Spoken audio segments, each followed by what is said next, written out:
Twitter is advising all 330 million users to change passwords after a bug exposed them in plain text. Twitter revealed that a bug caused the platform to store user passwords in unmasked form. Usually, when the user sets a password for his Twitter account, Twitter uses technology that masks it so no one at the company can see it.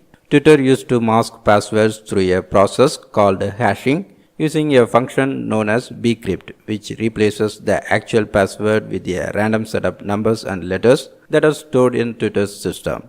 Twitter recently identified a bug that stored passwords unmasked in an internal log. Twitter says that it fixed the bug and their investigation shows no indication of breach or misuse by anyone. And they are implementing plans to prevent this bug from happening again. Anyway, out of an abundance of caution, Twitter asked the users to consider changing their password on all services where they have used this password.